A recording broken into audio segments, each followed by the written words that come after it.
Magic Tree House, Book 6, Afternoon on the Amazon, Chapters 9 and 10.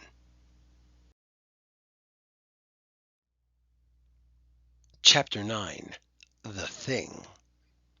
Jack and Annie climbed into the tree house. Peanut was sitting on a stack of books. Annie patted Peanut's little head.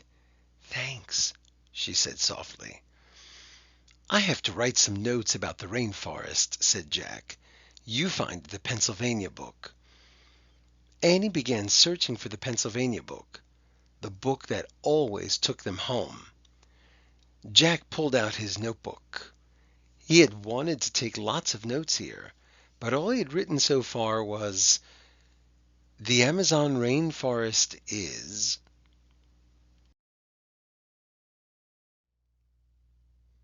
"It's not here," said Annie.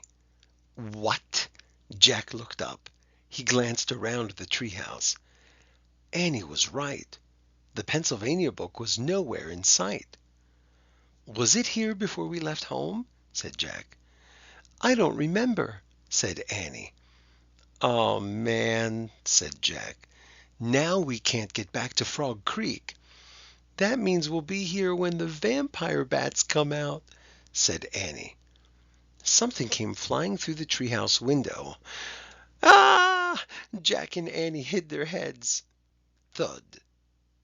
Something hit the floor. A red fruit.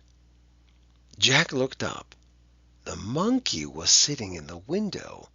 His head was cocked to one side. He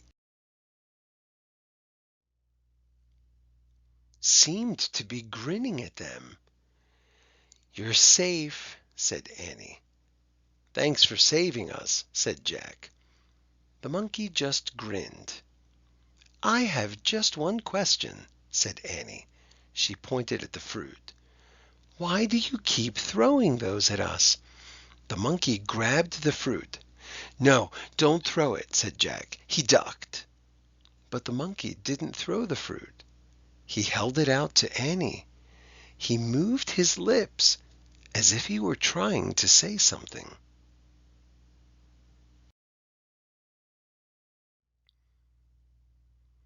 Annie stared into the monkey's eyes. He moved his lips again.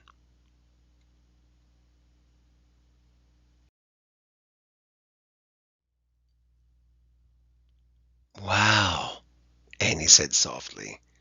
"I understand now."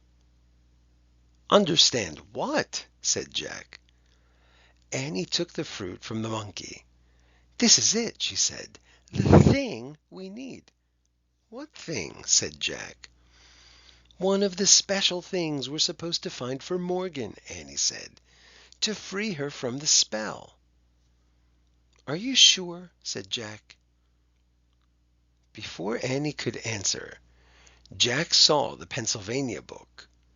"Look, our book," he said, pointing. "We found the thing, and now we can see the book," said Annie. "That's the way it works, remember?" Jack nodded. Now he remembered. The ninja master said they wouldn't be able to find the Pennsylvania book until they had found what they were looking for.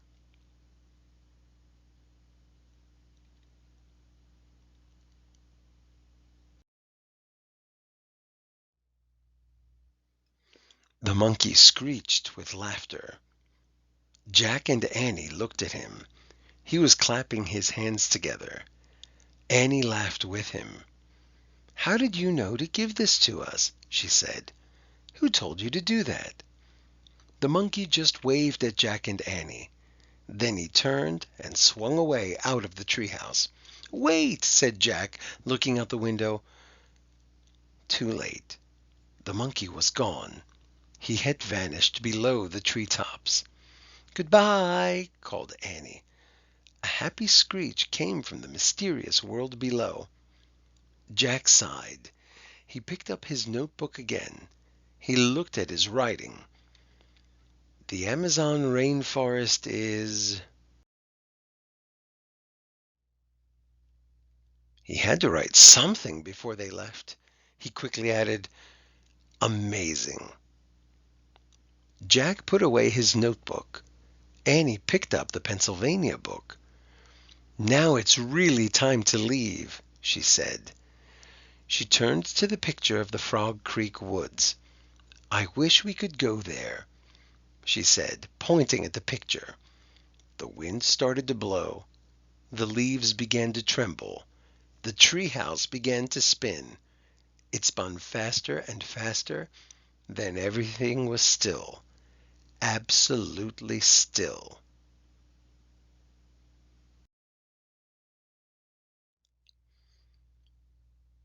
Chapter 10. Halfway There.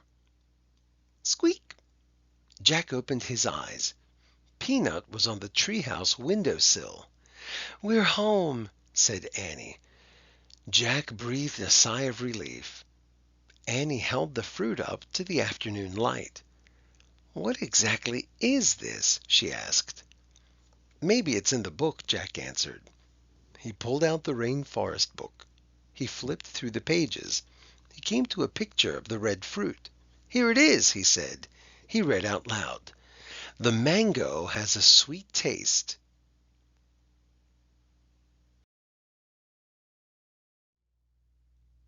like that of a peach." "Mango? Said Annie. She brought the fruit close to her lips. "Hey," said Jack, grabbing the mango from her. "We have to put it with the moonstone." Jack placed the mango on the M carved into the floor, next to the clear moonstone. "Moonstone, mango," whispered Annie. It sounded like a spell. "We're halfway there," said Jack. "Two more to go." "Then we can free you, Morgan," Annie called, as if Morgan were nearby. "How do you know she can hear you?" said Jack. "I just feel it," Annie said. "Oh, brother," said Jack. He needed more proof than that. Squeak! Peanut was looking at Jack and Annie. "We have to leave you now," Jack said to the mouse. Squeak! "Can't we take her with us?" said Annie. "No," said Jack. "Mom won't let us keep a mouse in the house. She doesn't like mice, remember?" "How could anyone not like a mouse?" said Annie. Jack smiled. "How could anyone not like a spider?" he said. "That's different." Annie patted Peanut's head. "Bye," she said. "Wait for us here. We'll be back tomorrow." Jack patted the mouse too. "Bye, Peanut. Thanks for your help," he said. Squeak! Jack put the rainforest book on top of the book about ninjas. Then he pulled on his backpack, and he and Annie left the treehouse. They climbed down the rope ladder. They stepped onto the ground. They started walking through the Frog Creek woods.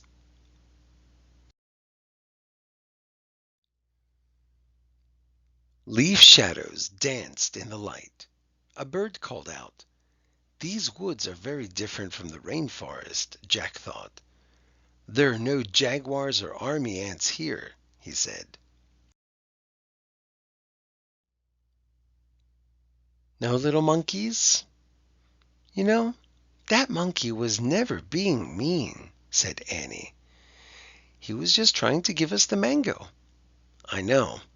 Actually, nothing was being mean," said Jack. "The army ants were just marching. That's what army ants do." "The piranhas were just being piranhas," said Annie. "The snake was just being a snake," said Jack. "The crocodile was just being a crocodile," said Annie. "The jaguar was just taking care of her baby," said Jack. Annie shuddered. "I still don't love bugs," she said. "You don't have to love them," said Jack. "Just leave them alone, and they won't bother you.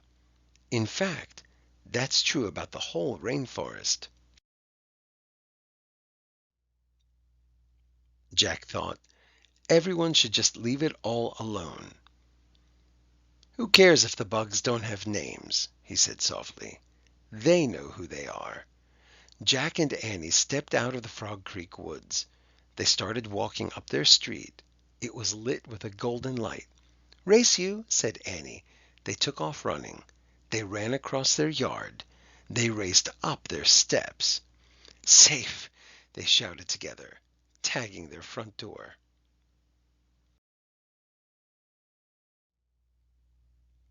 Okay, do you remember the answers to these questions? Was Annie able to find the Pennsylvania book? Why did the monkey throw fruit at the children on the river? Why could the children find the Pennsylvania book after they found the special thing? What was the red fruit called that the monkey gave them? How many things have the children found so far? What are they?